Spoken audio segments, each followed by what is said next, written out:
Hello, everybody. Live from Koreatown, it is the OZone. I'm your host, Omar Miller, and I'm fresh from a Lakers-Clippers extravaganza at the Staples Center, and I'm here with my brother, Terry Miller, also known as the Icon. Kizzy. How you feeling? To the pissy. I feel good. Give me the injury report. What we looking like? It looks like I'm in a boot, maybe for another week or so. Hopefully, the closer side of not a week or whatever it is. My ankle is calcifying at this point. So is that a good thing? We're looking at a calcification. Yeah, I guess it's just what is it? A soft point or Are you okay? I am. Terry, are you okay? Are you okay, Terry? Terry's having a hard time. I don't know what's going on. That looks like you've lost focus. Look, I want to talk about something remarkable that I just watched. And that was the play of LeBron James. He imposed his will. And he's done it a few days in a row now. And I'm going to go out on a limb and say the inspired LeBron James is still the greatest player in the league and arguably top 3 of all time. You're not going out on a limb, though. When he's inspired. But the reason I'm going out on a limb is because you never know when he's going to be inspired and when he's not. It seems like something lit under him the past week or so that he just literally decided that he was going to impose his will or force the game on other people. On everybody else in the league. Yes. And you can see that there's nothing that he can do about it. He just... Kawhi played some great one-on-one defense against him tonight. And he lost against him. And Giannis did the same thing. He's unbelievable. He's a force of nature. Honestly, I felt like the reason that the Clippers lost the game was Doc Rivers today. I didn't actually think it was LeBron James. Clearly, I'm never knocking LeBron James' basketball game. But what I'm watching is, I really thought the Clippers made the right move by getting Reggie Jackson. Because Reggie Jackson can go. And he showed it when he played tonight. One thing that's interesting, though, is it seems like the Clippers, because this is their first loss with their whole team playing. Yep. And one thing that was interesting was it was almost like Doc Rivers hadn't figured out the optimal lineups, and he hadn't figured out exactly who needs what time, because Paul George lit him up today. Right. Kawhi played well today. Mm-hmm. He was focused on getting Landry Shamet some minutes for some reason. But Landry always gets minutes. He shouldn't. Yeah, he should, though. He's an excellent three-point shooter, and the problem is that what you're talking about, the mix and mesh of all the pieces, but there's only one ball still. And the problem is the 1-2 punch of both teams, they both scored collectively 58 points. So this means that the complementary players have to step up. And the Clippers have better complementary players. And this is my point. Though. It's not who you, I mean, if you just add them up, I'm saying Lou Williams is now, I was just 4 rows back. I just watched the game. This is the first game that I've seen in maybe 3 years of going to the Staples Center and watching the Clippers play where Lou Williams is not really a part of the game. Right. I think he ended up with 6 points. That's and a problem. 17 or 18. That's a serious problem for them because he's a big piece of their secret sauce. Well, the problem to me is that you get too many stars on one team. It's a problem. This is what I'm looking at, and this is what I think could be a situation that's going on with the Clippers. It's only one ball. They have a lot of talent. I mean, every position and every position's backup is a starter. You need complementary players. And this is the thing. Now Patrick Beverley is splitting minutes with Reggie Jackson. And honestly, I have to put in Reggie Jackson over Patrick Beverley, but Doc Rivers was trying to make sure that Pat Beverley was still in there doing the hype up and the rabble rouser and blah, blah, blah, blah, blah. I have to stick with Pat Beverley just because he's a grinder, a defensive player. And the Lakers have the same problem, though, because Reggie's a grinder. Reggie's a defensive player, and he's more of an offensive threat. He's not a grinder. Because defensive player than Patrick Beverley, though. He's not a better defensive player, but he's a better offensive player. And but you don't need complementary offense. player. You don't need offense, though. You need a taller body. Because what I just saw, what happened out there is that the Clippers went small for some reason, and so did the Lakers.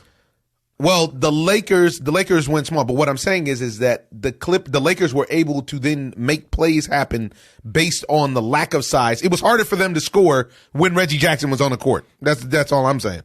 And then now they're trying to put in Morris, and Morris then in turn takes minutes from Montrezl Harrell and Zubac. Well, not Montrezl. He took it away from Zubac because I think Montrezl ended up with 34 minutes or something. Yeah, like Montrezl played it, and he played it nice. He's such an energy guy. Mm-hmm. And, has a free throw problem. Just like LeBron and everybody. As most NBA players nowadays. Which is just focus. Now here's the thing that I wanted to cover, though. LeBron James' game was spectacular. It was great to watch up close. And just like you said, he imposed his will. He makes the defense collapse on him, and he kicks out. When I kick out, that's on you to hit the shot. Right, but most of the time he kicks out to the right person. There's no doubt. And that's because when I came down, I saw what was happening. Kawhi came and guarded me, and then Kuz came around. We had a back screen. We went left. We went right. I dipped in. I double teamed. I went down low. I spicked out to AB. AB went around to AD. AD went around in the circle. He came back up. We threw the lob up to JaVale. JaVale kicked it back out to me. I saw the open man. Avery Bradley went up. He hit the three. Bang. And that's my LeBron James basketball acumen breakdown that he loves to give you after every game. And what did LeBron give you as far as points? The work. 27, 6, and 6. 27, 9, and 6. 27, 9. So he's what did he give you? 90, 50, 40. He's triple dub waiting to happen. But it was a trip because his points, though, his stat line is so much more imposing than Anthony Davis' stat line. Even though Anthony might score more points than him. You're watching the game, and if you've watched a lot of basketball, you recognize that each guy can put up 20 points, but one guy's 20 is way different than another guy's 20. Right. I'm watching Anthony Davis. Anthony Davis's game is all finesse. One of the reasons he's on the ground so much is because he wants to take charges all the damn time. But You're it worked, 7 feet tall. But it worked, though. Yeah, I don't know about that. He got 3 or 4 charges today. That's big. Yeah, and he also picked up 5 fouls. But he didn't trying foul out. to get charges. But he didn't foul out, though. Now another thing that he did is he's so soft. How soft is he? He's so soft that Paul George is guarding him, and he doesn't even post up Paul George. He wants no part of contact. And I don't know if anybody's going to be able to make him pay for that or not. I don't really agree. It's just I just watched 48 minutes right in front of my face. Because no. Here it's not. You know why? Because on TV you can't single in on one dude. I'm sure they have technology where you can, but I'm focusing on one guy who's 7 feet tall, who can have his way with everybody on the court. And when small guys are guarding him, he still won't post them up because he would rather shoot the 3-ball or jumper. But that's the NBA today, though. I agree. This is not on him. Agree. This is how they play ball nowadays. This is how they play ball. You drive to the rack.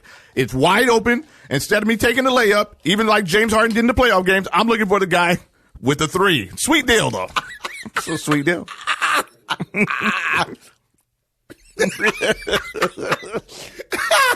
But you guys do the inside jokes.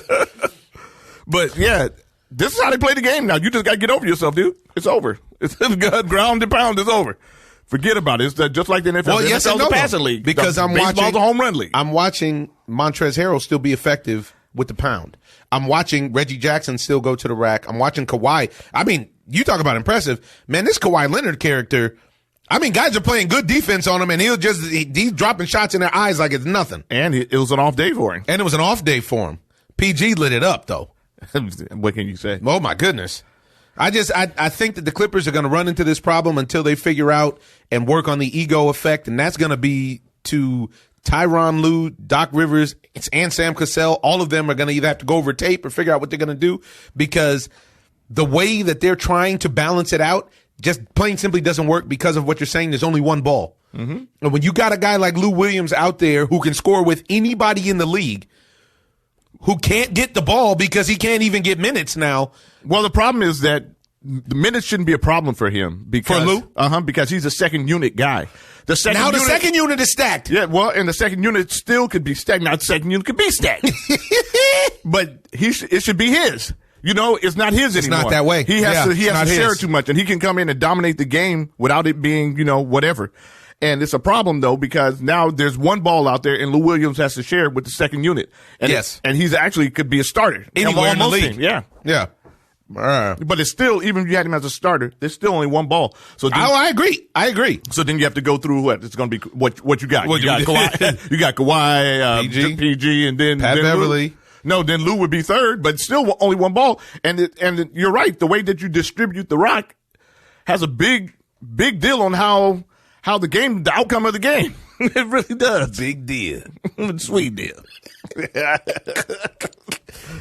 That silly pod. Yes, you know what? I agree. I don't know what they're going to do. Sounds like you agree to disagree. No. I agree with you, but I don't know what they're going to do, because they would get knocked out in the playoffs. They would have a better. It's almost like, and there's still time to fix it.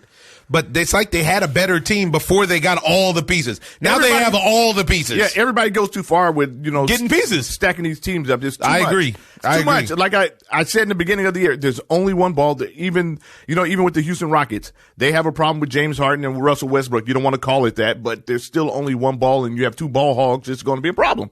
Somebody needs to be Batman. It needs to be Batman and Robin, and there needs to be when you have Shaq and Kobe. Like you were just saying earlier, if Shaq put up 30 points, his 30 points are completely different than what Kobe's going to put up. Shaq is going to take the whole other team out of the game with his 30 points. And some injuries. Now Kobe can put his 30 points on you, and his 30 points just icing on the cake. That's it. Shaq baked the cake. Now we're going to let Kobe glaze him up. Glaze and confused. Get you glazed and confused. Yeah, it's true. So when PG and Kawhi, you have to look at the way that LeBron, who was it, LeBron and AD or Avery Bradley? And Anthony Davis. Because Avery Bradley was put it on you. Was sub MVP today. Yeah, because you're talking about them nullifying each other with the 1-2 punches that both teams have. That's 58 and 58. But LeBron, I think, went to the line 14 times or something like that. 12 or 14 times. Yeah. That's big. 14, I think. Yeah, that's big. Yeah. And I don't know how many times Kawhi went, but it wasn't anywhere near 14. It wasn't near 14. Yeah. And LeBron just decided that he was going to the rack today. He shot it. He noticed that the three was off a little bit. He hit a couple of them, but then he just started driving and then they collapse, and then he kicks out, and then guys were hitting the shots. That's the big key. If he draws so much attention, man, Danny Green, and then threw the ball at the ref and all silly stuff. Danny Green's not a winner, man. I don't believe it. You don't believe? No, and I don't know if I believe in the Lakers. I believe in LeBron James. Oh, you got to believe in the Lakers. I mean, if you don't believe in them, they got what it takes. They got the secret sauce because the Clippers need the 1 seed to be able to come out. You think? I know. If the Clippers don't get the 1 seed, that means they got to get beat up by all those other teams that want to run and gun. And I don't think that's the case. I think that's what we're going to see. They're probably going to have a hard time against Houston again. Load management. Yeah. They're not going to have a hard time against Houston this go around. Unfortunately, they just beat Houston by 35 or something crazy like they pounded Houston. I know. And your man Kawhi, because Houston wanted to play the small game, Kawhi was relentless to the rack. There was no answer. Let's play it. Yeah, he's like, let's play it. And PG definitely want to do it. Exactly. I don't think Houston's a factor. I think Denver could give them some problems potentially. What about Dallas? And all these are the teams that the Lakers probably aren't going to have to play. At least one of them. You know what I'm saying? Well, the Clippers come in at the 2 seed, and they're going to. So you're playing the 7 seed potentially. Then you're playing the West is then tough. You're playing the 5 seed or the 4 seed, right? The West is tough. It'll be 1 would play 8, then 1 would play 4. Probably going to play Dallas. So 2 would play 7, and then 6 and 7 probably. It's tough road ahead. And the Clippers have shown me in the past they did like to fall apart in the playoffs. Well, that's not these Clippers. You're talking about other Clippers. But it's the same coach. Yeah, it's not these Clippers. It's the same coach. You haven't seen Kawhi Leonard fall apart ever in the playoffs. This coach, that team that they have now, I feel like it's still not better than what they had in the past with Blake Griffin and CP3. I do. This team now is stacked. It's full of all-stars. That team was stacked too. Not like this. They've had not coming off. No, guys, I like this. Not in front of my fans. Little Sugar Hill for you. Yeah, he shot Sal up on the roof. Well, anyways, I just wanted to throw that little basketball tidbit in. But little alley-oop. I see what you did there, sweet deal. But what I wanted to talk about is the world of boxing. Again? They got my boy. You were laughing at him. He was messed up. What are you talking about? I wasn't laughing at him. Oh, okay. You have a heart. You were laughing. I was? Oh, yeah, okay. Dude, what a jerk. Yeah, what a jerk. Okay. When we see him again, he got enough for you. Yeah, sweet deal. I don't know. He got enough for you with that bum ankle, and you can't run. He took a lot of punishment last night. Well, you know what you saw. Into a fastball. What you saw was the accumulation as well of him taking punishment in all of his fights leading up to this, and I don't even refusing think that. to play defense ever. I don't he never played defense. For those who don't know, we're talking about Adam Kownacki, who the Polish fighter, the Polish heavyweight that fights out in Brooklyn all the time. And last night he fought a Finnish guy who's supposed to be known as the Nordic Nightmare. Which he was. And he was exactly that. The man came in about 6'7". Adam walks around about 6'3". He did. He made Adam look really small, really short. And bad. From the word go, this guy, one thing that this guy did that I've never seen anybody do to Kownacki, which is the same thing that Tyson Fury just did to Deontay Wilder, is he worked the body. The body for a guy that's in shape pays dividends in the latter rounds. Yes. Hitting the body of guys who are not in shape pays dividends immediately. And he stuck him out. In the first round. He hit him with a big body shot. And made him stop in his tracks. And you've never seen that. Because Adam throws more punches than anybody and lands more punches than any heavyweight in boxing. And unfortunately, he just signed a big, fat, lucrative deal with PBC that now he has to go in a rebuilding phase and he won't get paid like that. Yeah. It's unfortunate, too, because it drops him so far back in his boxing career. Oh, man. At this point. It's just he just could not tighten up his defense for this guy. I know that he just refused. And he wanted to get that guy out of it. You could tell that he wanted to get that guy out of it. But that guy's not the type of guy that he can get out of there like that. It takes an acclamation of punches for him to do that. It's not a one-hitter quitter with that guy. That guy knows how to box a little bit. I don't particularly like his style. I know. He's ripe to get knocked out by the other prime heavyweights. By the elite heavyweights. Not even elite. Yeah. He's not to get knocked out. Dillian White has a lot of work for him. Dillian give me with them overhand rights that he like to throw in. Because he got hit a lot. Hit on top of the head and get on him out of there. Yeah. Yeah. But yeah. So Kownacki, if you didn't know, 4 rounds, and actually the referee missed a knockdown, which actually hurt him. Yes, because what happened was in the 4th round, Adam comes out, he presses the issue immediately. He pushes the Nordic Nightmare up into the corner, and when he pushes Helenius in the corner, Helenius turned him. He turned him and caught him with a jab. They were trading. And the taller man with the leverage came down on the smaller man, clipped him right on his chin. Hit him with the right on the chin. I thought he set him up with the jab. He set him up with the jab and he went boom. But it was so short, extra crispy, that Adam falls and the ref thought it was a slip. Yes. And that was part of him turning him. Uh-huh. At which point Adam actually may have made it out of the round if he would have allowed himself to recover from that. Instead, it was ruled a slip. He pops up and, in silly heavyweight fashion, decides to come get some more. Finish him. And that's when it went left. Let's play a little audio of you guys. If you guys didn't see it, look it up. You can find this on Twitter, on the PBC on Fox handle. It's not at all. Round power. And we will see if Helenius. Kownacki, that's ruled a slip. Went down. I don't know. They were exchanging punches. Taking a look at that. You were wondering, Joe, if he got hit and then went down. Yeah, Helenius puts Kownacki down. That's what I said. He got hurt in that corner there. He's hurt now. His legs are real hurt. Wobbly. Let me tell you. Big time. He's in deep trouble right now. Stunning turn of events. Helenius able to change the equation. Right hand again. Kownacki is wobbled. Here comes Helenius. Nordic Nightmare is wailing on him. Kownacki. Kownacki rocked again. Clean headshots. Left and right. David Fields taking a close look. Helenius pressing the advantage. And it's over. A shocker. Robert Helenius has stopped Adam Kownacki. And this is where your body betrays you, because sure does. You can't recover super quick. What we've seen from elite boxers, elite toned, chiseled guys, their recovery is incredible. Like you saw Deontay Wilder, like you saw Anthony Joshua, where those guys go down and their body just tells them to get up and they can do it. But with him, he was glazed. And even with Deontay Wilder was in trouble in the corner against Fury, he still could react. This guy really couldn't react like that. No, Adam couldn't get it back together, and he definitely was concussed. And you gave him a concussion, huh? You put him in protocol. I would think. The way that he got hit on the back of his head, he got his head jostled a lot. That ear shot was the worst. Oh my goodness! But it was like we were talking about off mic. Is that Jack Reese spoke about that? I saw him speak about it. Jack Reese, the referee. And he said that when a guy gets knocked down, the difference is if he reacts and starts throwing punches off of muscle memory, then he knows that guy is really out of it, because professional fighters know how to tie up or to, when you get hurt, you tie up or you dance. Yes, or you dance or you do something to cut the distance or to kill time so you can get yourself back together. And what your man did was basically start throwing punches and trying to throw punches. Moving forward. Taking more punishment. He moved into the punishment, at which point he allowed himself to Helenius. He helped Helenius knock him out. He sure did. And Helenius even spoke about that a little bit afterwards. Yeah. And one thing that I spoke about with some people on Twitter is Adam never worked his way inside to the bigger man. He actually used his face to come in and get punished.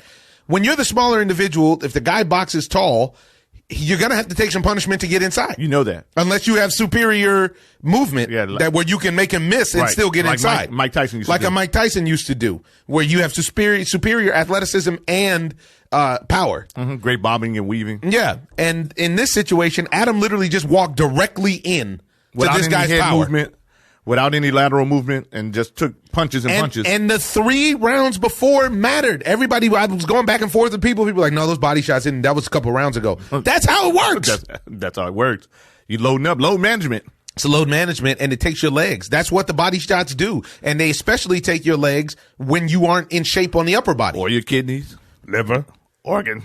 Swell up. They swell up. Norton. Yes. And we saw that happen to him last night, except that he's not in good shape. So I'm not going to say that he's not in. I know what you're saying. He's not in optimal boxer shape. Yes. And we've seen a lot of successful boxers in the past 12 months that don't look like your prototypical champion, but they've been able to get it done via hand speed or skill or blah, blah, blah. But when you get in there with somebody who knows how to fight a little bit and they can hurt you and recognize that you're hurt, they can finish you off. Yeah. And that's something that Helenius did well. Yes. But he doesn't sit down on his punches. No, he's going to get knocked out. He's going to get knocked out. He doesn't have any movement. His head is straight. His head is straight. When he's moving back, his head is straight. Yes. And that's not a good look. Punches in the air, like off of his feet. Yeah, leaping a little bit. Yeah, broke my heart. Lizards. Yeah, broke my heart. I met the homie man too. Yeah, I met the homie out in Vegas. Out in Vegas at the Ortiz Wilder rematch. Gave love and showed love, gave love. Really nice guy, great guy. And I hate that. I know, especially with his girl there. Yeah, his wife was watching. Everybody there was for him. Yes. He sells out the Barclays, and that's why he keeps fighting there, because the Polish community comes to back him up. Right. And it went the wrong way this time. The Nordic Nightmare showed up. Did. Man. Speaking of which, the Nigerian Nightmare fought before him. Effie Ajaba. And you know what? I'm seeing all of the kudos and praise for Effie. I actually didn't think Effie looked that good last night. I like what he was doing as far as with the jab, but other than that, I really don't, because I couldn't get to the fight in the beginning of the fight like I told you, but I had asked you, what did he look like as far as the lateral movement and his head movement? He still gets hit too much, and he can't afford to get hit by the upper echelon of fighters because they'll take him out. And what he did do well last night was jab. Yeah, and the jab looked really nice. Crispy jab. I like that, especially from a guy who has thump, but he just has to learn how. He's got to get his defense together. Yeah. If he doesn't get his defense together, he's going to end up with his back on the, looking up at the lights. Which is why it was impressive when that other fella put him down, he got up and knocked him out in the last fight, Yago. Yeah. Put a dent in his head. Did. We saw that dent first up front. Man, he's a thumper. Woo. He hit this guy so hard last night. He did, and this dude wanted to mix it up with him. He did. And he mixed it up with him, but and he paid the price. Effie hits too hard for you to stand in there and take punishment like that. Yeah. And Effie's not sitting down on his punches either, though. No, last night he wasn't. No. In previous fights, I've seen him sit down. Last night he was working on something last night. He did, right? Yeah. Because he was actually, it seemed like he was going through his paces. He was a little bit slower than normal. And it looked like he wanted to get some rounds in. Yeah. And I think that's the thing that Wilder would have got from it, too. Yes, he sure did. And I wouldn't recommend that for anybody. No. I feel like the ref let him down. That guy, he kept telling him, "I got to see something. I got to see something." And then the guy would plead with him to let him go. And he would do a little something. I think that's his trainer, Henry Tillman, more so than the ref, because the ref eventually, when he went down in the 10th, that was Henry Tillman used to take a lot of punishment himself, and that's why he may not be the guy that you want looking out for you taking punishment. Somebody told me he wants to train you.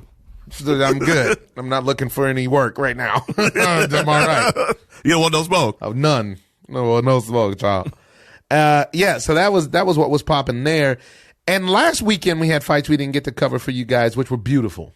Last weekend, in a rousing return, Chocolatito showed up. And Roman Gonzalez, a.k.a. Chocolatito, which not enough casual boxing fans actually recognize as the fighter of the decade, because in real life, from 2010 to like 2016, 17, nobody on the planet was better than Chocolatito. Right. He was really the number one pound per pound guy. I mean, battle after battle after battle. Nobody had output like him. Nobody had heart and chin like him. And thump for a little man. He just ran through his division. Well, he ran into the Thai homie, as we affectionately call Sorcery Rungzai. And Sorcery Sked Rungzai. But the Thai homie has since disappeared. and Chocolatito came back, I was actually concerned for Chocolatito because I thought that was it. I thought he'd had too much. He had been concussed several times. Yes, and by the Thai homie. By the Thai homie. And what ended up happening was he fought Kal Yafai for the belt, and it was still at that 115. And I thought that was just too big because he didn't seem as effective after he left 112 to go at. And man, oh man, did you get to watch that fight? Yeah, I watched it. Oh man, I just wonder what the motivation is for Kal Yafai to stand toe to toe. Yeah, and all these guys though, after they make so much money, to stand in there and take that kind of punishment. You know what I'm saying? Because even with Chocolatito, yes, Chocolatito, all of the big fighters, they literally, it takes a lot, meaning that they need to get more respect for what they do because it takes a lot for them to be millionaires and stuff nowadays. Yes, and get out there and still take that kind of punishment because they literally take punishment. Their lives are on the line every time you step in that ring. Yes. And we watched the guys last night, the guy that fought FA and everything else. There's a life after boxing. Come on, man. And there's no security. That guy lives in Burbank. Yes. And they said he learned how to speak English by watching the Discovery Channel with his daughter. Now, how long is it going to take him to recover from this? That's going to take a long time because he got thumped on by a big guy. Yeah. Man. Yeah. Well, Chocolatito put it on Cal. I don't know why Cal decided, and Cal's a homie, I don't know why he decided to trade. Mix it up. Yeah. Where he should have boxed. And Chocolatito, if you watch that fight is a microcosm of showing you everything that's great about Chocolatito. Because he had a game plan. He adjusted in the ring when the man decided to go with what would be his preferred game plan. Because Cal is bigger and taller, but he decided to fight in the pocket for some reason. Which you don't want to do with a fighter like that. Chocolatito took his best and gave way more than he got and just wore him down until he knocked him out. And then he gave you classic Chocolatito and was a classy man from Managua, Nicaragua, and decided to bless the crowd. Yeah. Such a nice guy. Such a nice guy. And you watch it, you can see the evolution of him, even in his body. Yeah. He looks different. Yeah, he does look different now. And he fights a little bit different, but not way out there, And they're talking about him running it back with Juan Marco Estrada now because Estrada beat the Thai homie, and he's been sitting on that belt. He beat the Thai homie, but, It wasn't the same Thai homie. Yeah, it wasn't the same Thai homie had some problems with the house. There was some domestic issues going on, which seemed to have derailed his career. Yes. But, they're talking maybe Tom is going to throw it together. Maybe Tom Loeffler will throw together another Superfly event. See, why not? Yeah, it could be nice. People want to see Chocolatito. And the headliner on that card was Mikey Garcia versus Jesse Vargas. And this is a fight that I want to speak about because, Jesse looked great in the first 4 rounds. Yeah. He really, really looked good. And he was somebody that got caught up mixing it up. Yeah, he was imposing his will. He was popping the jab. Mikey shorter than him and smaller than him. So he stunned him a couple of times. He did. He said his tasers to stun. he did. Tasers to stun. And then he come 4th round, he decided he wanted to try to mix it up with Mikey. And Mikey caught him and he never recovered. Although he popped Mikey at the end of the fight. He sure did. And Mikey looked like he was hurt if they could have got another extra 3 or 4 minutes. But, but this is the problem though. It wasn't any time left. And it took him, he was on wobbly legs ever since he got hurt in round 4 or 5. I think round 5 he got hurt and he never got it back together. Never could get his legs back together. But that's the testament to the beauty of Mikey Garcia. Now, unlike Deontay Wilder, Mikey Garcia took a year off after catching a beating. And it is not even that he was an inferior boxer to the man who gave him a beating, like, say, Deontay is. He actually is just outsized. Right. So, in this case, he takes the time. He came back. Honestly, I text some people who were at the fight and was like, man, is it upset city down there in Texas? Because the first 4 rounds were all Jesse. It sure was. And if he could have got Mikey down, he probably would have won that fight. Yeah. But this is the testament. Mikey was at the top of he was in the top 3 of my pound for pound list. He's a complete fighter. He's got it all. It's great to watch. He's got great balance. He Crazy balance. Sits down on all of his punches, not like most of the fighters who will sit down on maybe 40, 50%. If that. And he pops his jab. He does everything above average. Great defense. The only thing he can't do above average, in my opinion, is sit there at 147.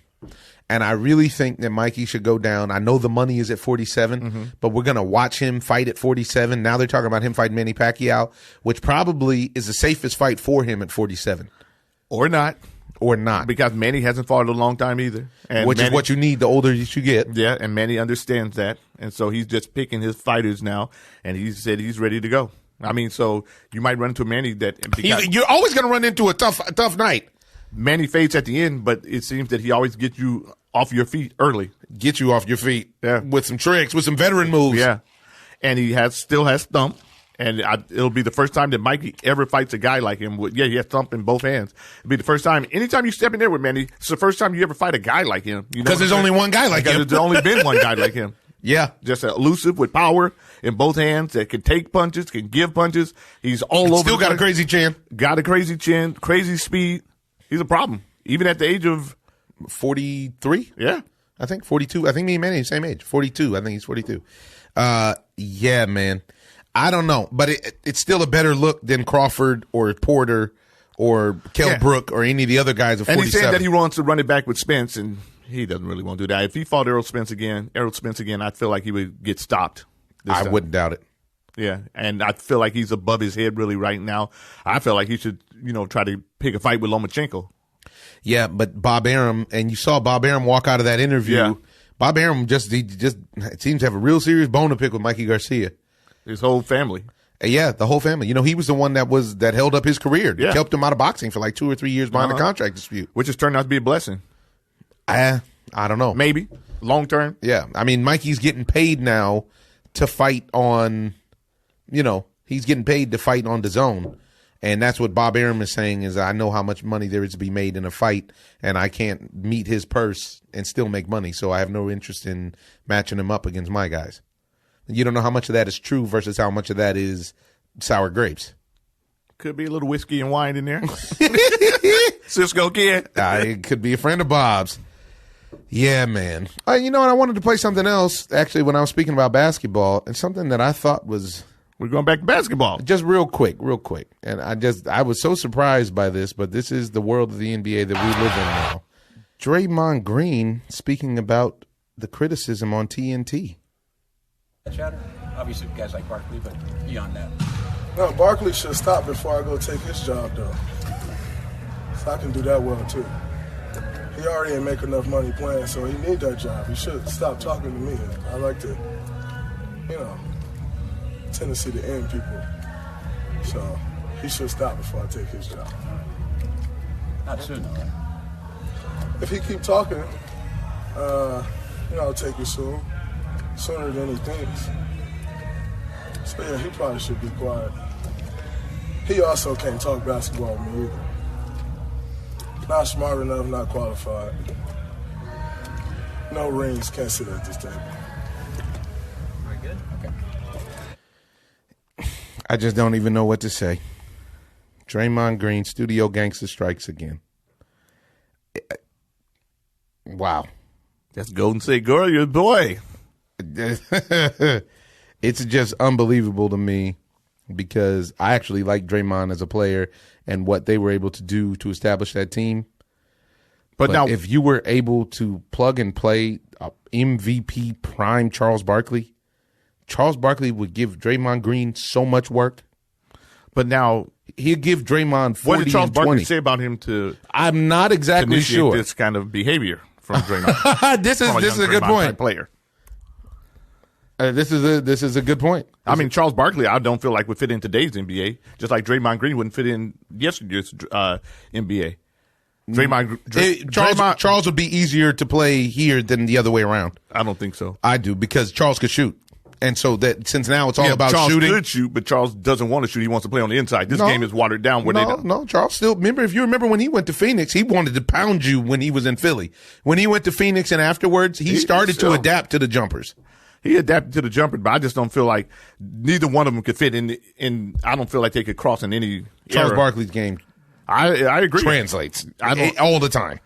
He got work. Kids, my biggest problem with it. If you have any time, go watch some Charles Barkley I highlights. would say that you definitely, because he was also above the rim. Well, you definitely, but so is Draymond. But you definitely would want Charles Barkley if you're going to play the fundamental style of basketball. But if you're going to play today's style of basketball, you would have to stick with Draymond because this is what they do.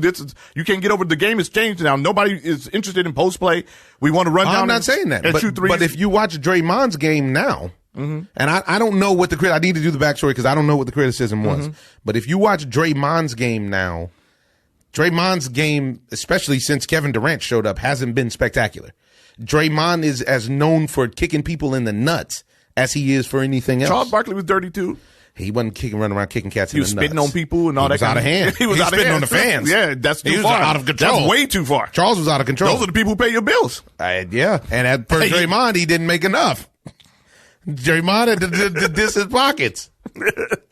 But the thing of it is that, like I said, I don't feel like they can mix and match in either one of their eras because Charles is a meaner player.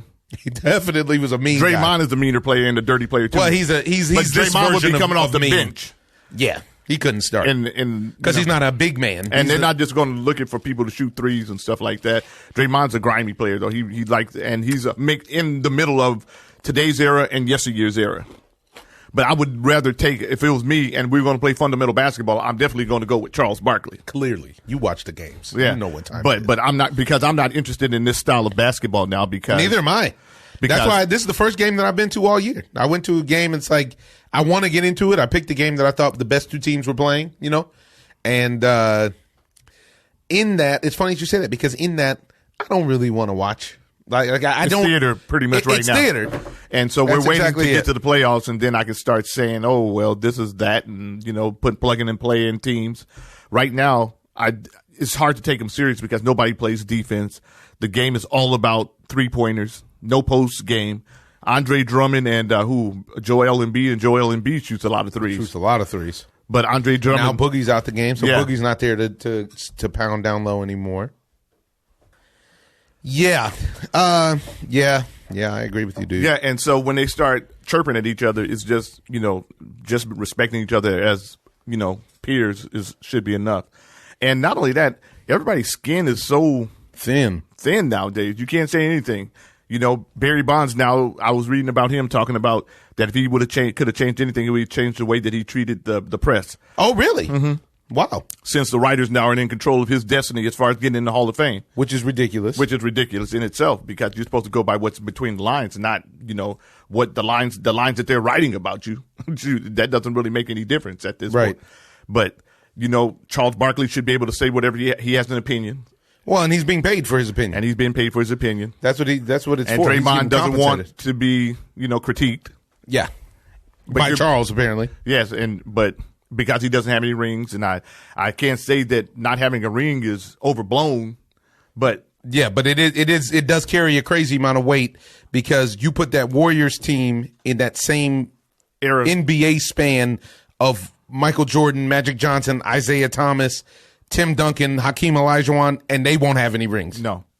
And not only that, the money was different then as well. Yeah.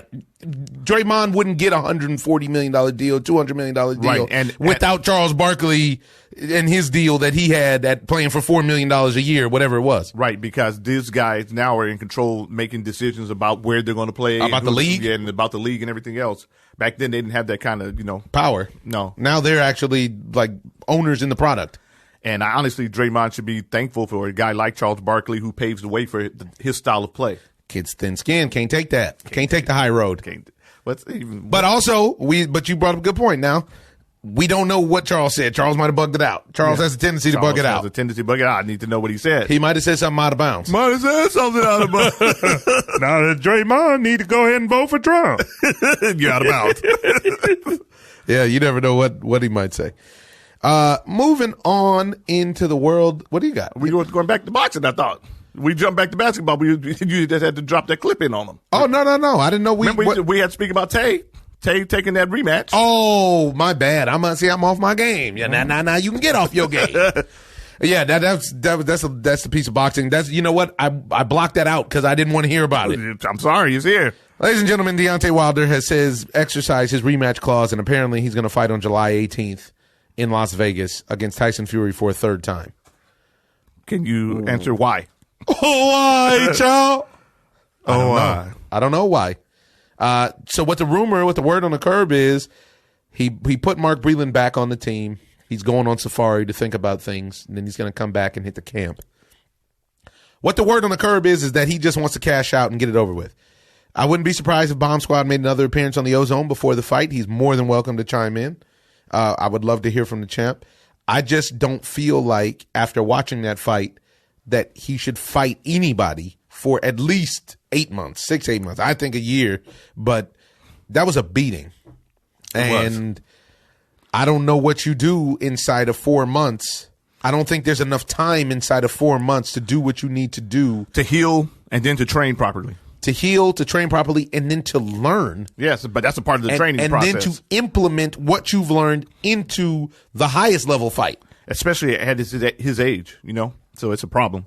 I feel I'm like you. When we spoke to the doctor about him as well, although we don't, know actually the damage that he took. Yeah. But the doctor said that he shouldn't fight for at least 6 months. Yeah. To a year. Yeah. I mean, his eardrum was busted. They say it wasn't, but they say that it wasn't. They say he wasn't concussed. They say his eardrum was not busted. I believe that somebody's lying to us because they want to get Deontay back in there to get paid. This sounds a lot like the CDC trying to say Trump has the coronavirus under control. Right. Over under. I say when the tests finally come out, there's more than 25,000 confirmed cases of coronavirus. It could be in the United States. In the United States. Yeah, it could be more than that. Well, that's what I'm saying. Over, you take the over under. I'll take the over. Wow. Yeah. Because there's way too many people that have already been sick in this past season of the flu. Right, and the younger people don't get sick like the older people or the people who are most susceptible. But there's younger people who we've known that have gotten sick that have really been broken down like a next level flu. And we're wondering what's going on with this dude. Exactly. Yeah. And it could have been my corona. Boom, boom, boom, boom, boom, boom. My corona. A little virus. My little virus. Virus out. My corona. It could have been my corona. Or my corona. Why you guys trying to put Corona beer out of business? I like freaking Coronas. I haven't had one in years, but still. I have. I'm full with Corona Light. I don't want to put them out of business because there's a virus that they named after. That has nothing to do with the virus, man. America. We call them the shallows. We love that. We are.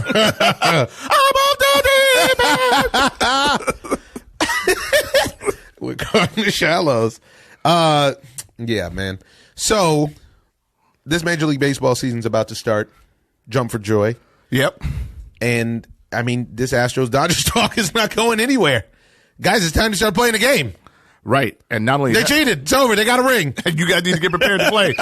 I'm sure that somebody celebrating that Justin Verlander came out the game today. Yeah, I saw that. Tricep injury. And they said Dusty Baker's going to speak, said he's going to speak on it at a later date. Yeah. And if you don't get your innings in and your workload together right now, then you're going to be out probably for at least a month. Yeah. Just to get, pitch some minor league games. Yes, especially if you're on the Yankees. Yeah. I mean, baseball's about to start, and I'll be glad when MLB and the Players Association comes up with a new CBA because the CBA is terrible. I'm watching Jack Flaherty. The Cardinals renewed Jack Flaherty's contract. $600,000? Reportedly penalizing the A's $10,000, although he got a $10,000 bonus, I do believe, for making the All-Star game. But they're lowballing these players, and then they want the players to give them some kind of loyalty on the back end. Why would they do that? Why would they do? Look at Garrett Cole. Yeah.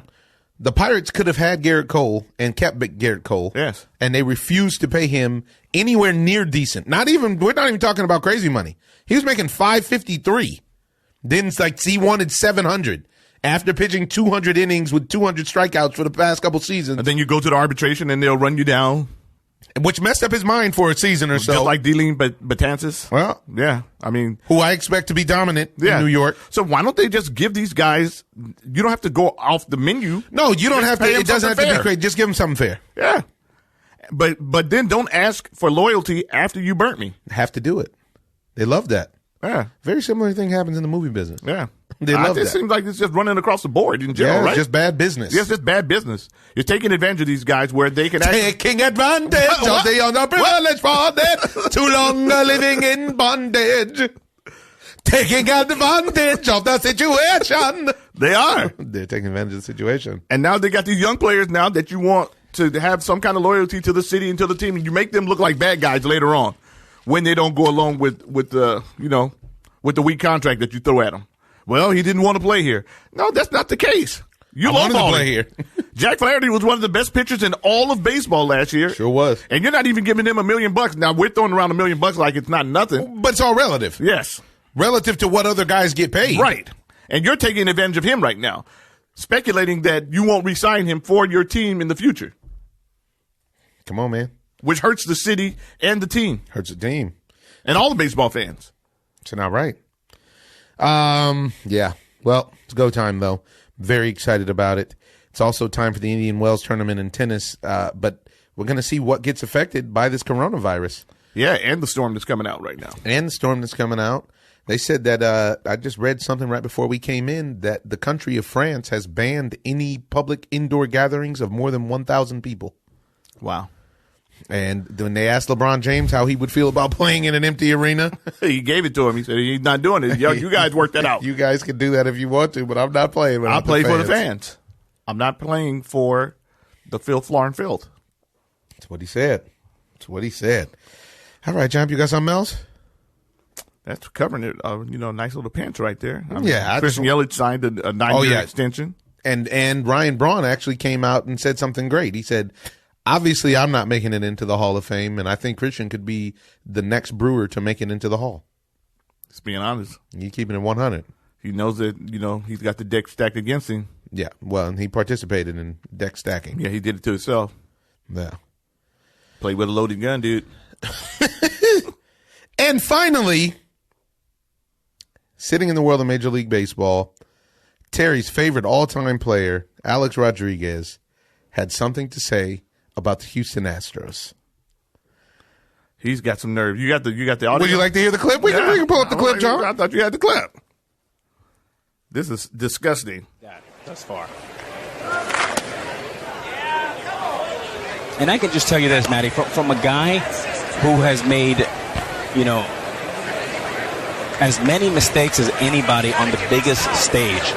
I served the longest suspension in Major League Baseball history. It cost me well over $35 million. And you know what? I deserved that. And as a result, I came back. I owned it after acting like a buffoon for a long time. I had my apologies, and then I went dark. And I wanted my next move to be contrite, but I also wanted to go out and play good baseball and change my narrative. And the way you change your narrative is you have to be accountable. You've earned all this negative talk. You've earned whatever comes your way, including whether it's hit by a pitch or negative press. You have divorced yourself from having the ability to protect yourself. This dude is the ultimate in hypocrite. He's just up there. He's up there with Donald Trump. When does Alex Rodriguez show us any remorse for what he had done to baseball, not just to the Yankees? He's never shown remorse for what he did to the game of baseball. Yes, and he's sitting around now being the ultimate judge about the Astros and their cheating scandal. The Astros are completely and totally wrong. A-Rod was completely and totally wrong and has never apologized, and he's complaining because he lost $35 million. Honestly, they should have blackballed you out the sport. Alex Rodriguez had the nerve to say he lost $35 million because of his acting like a buffoon for a long time. That's the only piece of the part that I agree with of what he said, is that he acted like a buffoon for a long time. I was going to say, yeah. But in real life, for those of us who are old enough to remember Alex Rodriguez lying over and over and throwing journalists under the bus, throwing that Sports Illustrated journalists under the bus, stealing the money from the Yankees and handicapping them from being able to sign the people they needed to sign. In real life, Alex Rodriguez has made more money directly off of baseball, off of Major League Baseball, than any player in history. Over $500 million. You can argue that $35 million is pennies to pay in comparison to the $500 million that he made and stole from Major League Baseball. Because in all actuality, I don't know if Alex Rodriguez ever played clean. He could have been juicing since he got to the league. To get to the league, he probably juiced. And he's going to act like one apology that he may have made then makes up for damaging the beautiful game of baseball. A handwritten apology. After they had to push him out because the Yankees decided, unbelievable. The Yankees were doing everything they can. And if you remember, that year was the year that they got ahead of schedule, the year that they moved him into his consulting I think that was 17, as a matter of fact. Because he wouldn't sit down. Because he wouldn't sit down, and his contract was so heavy, that's how they brought up Aaron Judge. That's how they brought up all these guys. Exactly. They did whatever that buyout or whatever it was that they had to do to get him off of the field. That's how Andujar came up and actually started balling. And another piece of the hypocrisy that's just mind-blowing, he's talking about this. Yo, A-Rod, I didn't see you turn in your ring in 2009 when you were juicing, when you carried the Yankees offensively. The one time in your entire life that you've ever been clutch, ever. Juicing. And he's standing over the Astros talking about them getting signs. And this dude is literally on performance-enhancing drugs. In the World Series, Alex Rodriguez is an announcer who sits in the first chair in front of Big Papi and Frank Thomas. Frank Thomas is one of the greatest hitters of all time. He's one of the greatest baseball players of all time. And you never called Frank on nothing but the big man. He just called him on steak and potatoes. Yeah. Because he's big as a house and had crazy hands just and like crazy leather. Come on, man. And this guy putting out this bogus, I've served the longest suspension in the history of the league for PED use. So what? You should have been banned. Yeah. You should have been banned from the league. I would love to do a poll to see who people really think it's a worse black eye to the game, Pete Rose or Alex Rodriguez. Right. There is no way that you can think Pete Rose did worse to the game than Alex Rodriguez. It bothers me because this guy's on ESPN and every other place that give him a mic and bash these other players after what he's done to the league and to the game of baseball. And you can argue they're just following his example. Exactly. Because ultimately, what Alex Rodriguez did ultimately is exactly what we've been talking about as a theme on the pod for like the last 6 months or so, which is he has benefited and they incentivized his cheating. Yes. Because once the Yankees caught him cheating, well, not the Yankees, but the league caught him cheating, the Yankees should have snatched that contract. They had the option to void his contract. They had that option, and they let him breathe. But instead, they wanted his 45 bombs, his 50 bombs. And I think that they thought that he might do the right thing at the end of his contract, but he's so greedy that he was not going to let that go. And even nudged out his agent so that he negotiated that extension for $275. Come on, man. Alex Rodriguez put up some of the most gaudy video game unreal numbers in the history of baseball. It's just not right. I don't like the fact of him being a hypocrite and wants to stand on his high horse or his podium and look down on all these other guys. It is unbelievable. Talking about, and it just goes to show where we are, because I see people on Twitter saying, "Yeah, look, man, Alex Rodriguez's second act is pretty awesome. I mean, it's pretty cool how he's really rebuilt himself." Rebuilding himself. This dude just said he went black. He went dark. He went dark. He went zero dark 30. Yeah. He turned off the lights. And the system, so that you can forget about it. And that's all that happened. And then this is a total rebuild. And then if you guys are casual fans, you don't remember how much of misbehaving that he was doing as far as his contract goes. Yes. Unbelievable. And how many times he lied over and over and over again, running down. He cost people their jobs. Yes. People who don't make $100 million a year. And did he throw him a bone? Never. Did he get his ring back? Handwritten apology. That's what he got. Yes. Did he ever apologize to the public? Ever. Besides his handwritten note. Don't even apologize to the public. That his publicist probably sat there and said, okay, now say this and say that. How about this? Don't even apologize to the public for PEDs. Apologize to the public for anybody who ever rooted for you because you were never clutch, you bum. Woohoo. Alex Rodriguez, who I watched, who I spent money on to watch the Yankees play, who had struck out 16 straight at bats in the playoffs until the bases were drunk, and then he decided to ground into a double play. I've never seen a more disgusted look in my life than the way Derek Jeter looked at him coming off the field that day. Because Derek Jeter's the one that got doubled up, and they had the chance to come back on the Yankees, right. on the Angels that time. That's when Randy Johnson came out and dealt. And this is a unbelievable problem for the Yankees fans. The Yankees fans seems like they've forgiven him. And I'm not saying that you can't forgive him. The thing of it is that he has to ask for forgiveness and be sincere in asking for forgiveness, not just saying, hey. Oh, it's all has been forgiven.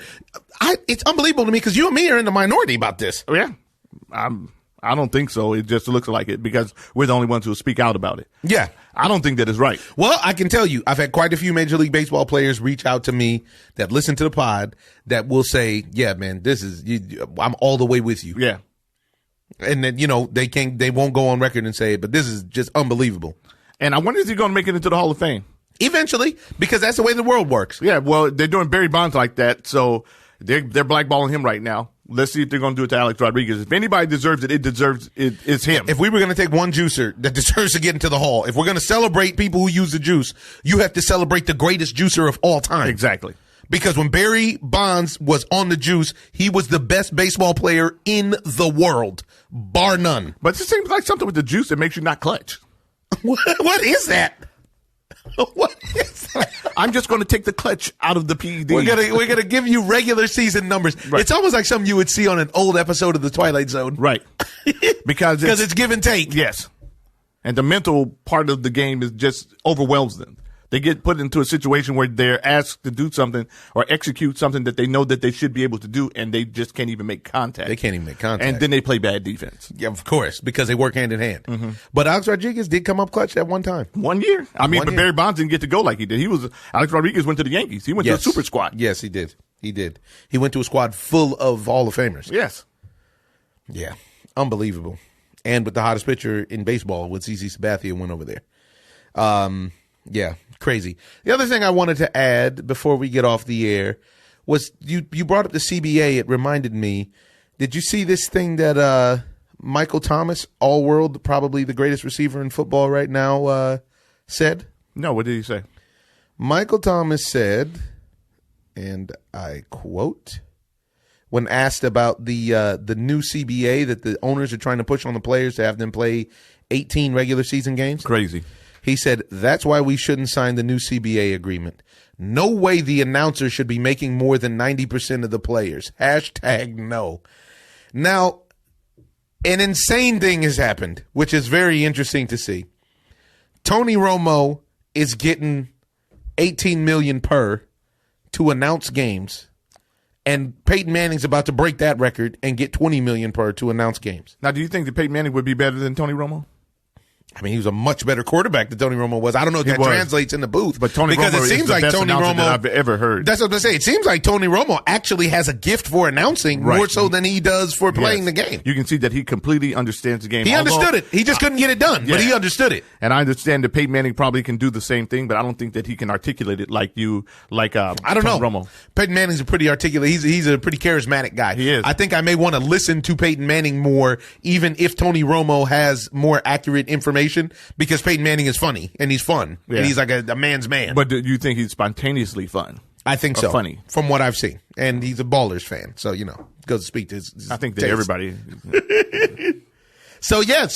But this is very interesting. It's unfair. 90% of the league. Yeah, but and Tony Romo is by far not one of the greats of the NFL. Yeah, but this is the problem with the league. They don't have guaranteed contracts.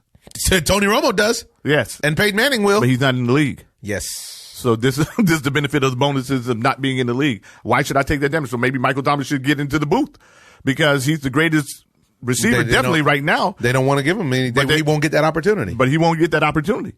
I mean, but it's crazy though because you're talking about paying announcers and coaches and everybody else way more than the players get paid, and the players are the ones who have to live with the damage. They have to live with the mental damage, the physical damage. Yep. And they have to be that athlete after their career is over and walk around. He has to be Michael Thomas, the receiver, forever and play that role. He can never get out of that image. Walks away from the game. Look at Jerry Rice.